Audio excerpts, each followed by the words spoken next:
लोग पढ़ते हैं तो राष्ट्र आगे बढ़ता है। पढ़ना और आगे बढ़ना यह भारत की परंपरा का हिस्सा रहा है। भारत ने दुनिया को विश्वविद्यालयों की एक श्रृंखला दी थी। तक्षशिला विश्वविद्यालय आज के पाकिस्तान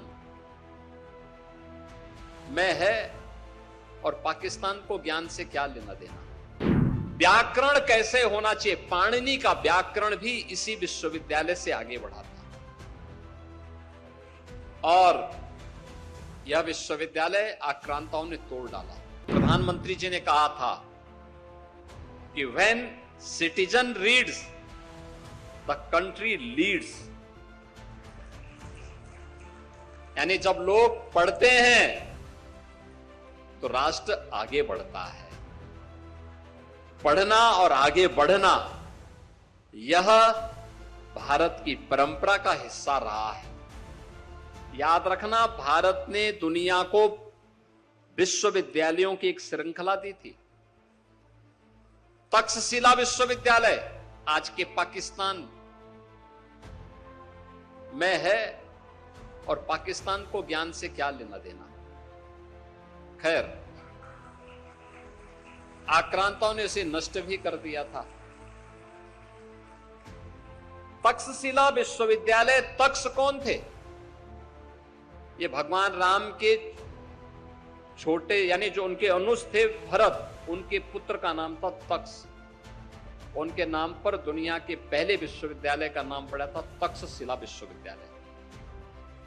तक्षशिला विश्वविद्यालय अपने समय का दुनिया का पहला विश्वविद्यालय, जिसमें विज्ञान की, गणित की, साहित्य की और खगोल की, ज्योतिष की, हर एक क्षेत्र की के विद्वान उसमें भरे पड़े थे।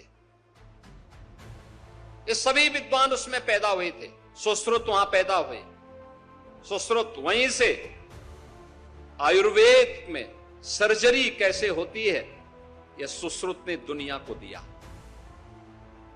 यह वही विश्वविद्यालय है जिसने जीवन के यानी व्याकरण कैसे होना चाहिए, पाणिनि का व्याकरण भी इसी विश्वविद्यालय से आगे बढ़ा था। और यह विश्वविद्यालय आक्रांताओं ने तोड़ डाला, समाप्त कर दिया। उस विश्वविद्यालय में एक बात सामने आती थी और जो वहां के एक एक स्नातक के मुंह में होती थी, वह कहते थे अमंत्रम अक्षरम नास्ति। कोई अक्षर ऐसा नहीं जिसमें मंत्र बनने की सामर्थ्य है। यह व्यक्ति पे निर्भर करता है हमने उस अक्षर को कैसे शब्द बनाया है और शब्द का संयोजन कैसे किया है। यानी योजक मिल जाए, उसका कोई अच्छा पारखी मिल जाए, उसका बेहतरीन सजो करके अच्छी कृति दे सकता है। आज के समय में हमारे सामने जो सबसे बड़ी चैलेंज है, वह चैलेंज इसी बात की है। हम आज के समय में उस प्रकार की कृति देने में विफल हो रहे हैं जो लोगों को अपनी तरफ आकर्षित कर सके। इस पर लेखन, इस पर आत्ममंथन, इस पर चिंतन की प्रक्रिया को फिर से आगे बढ़ाना पड़ेगा, मजबूती से आगे बढ़ाना पड़ेगा। हमारे शिक्षण केंद्रों को, हमारे धार्मिक केंद्रों को इसका आधार बनना पड़ेगा। उसके लिए अपने आप को तैयार करना पड़ेगा।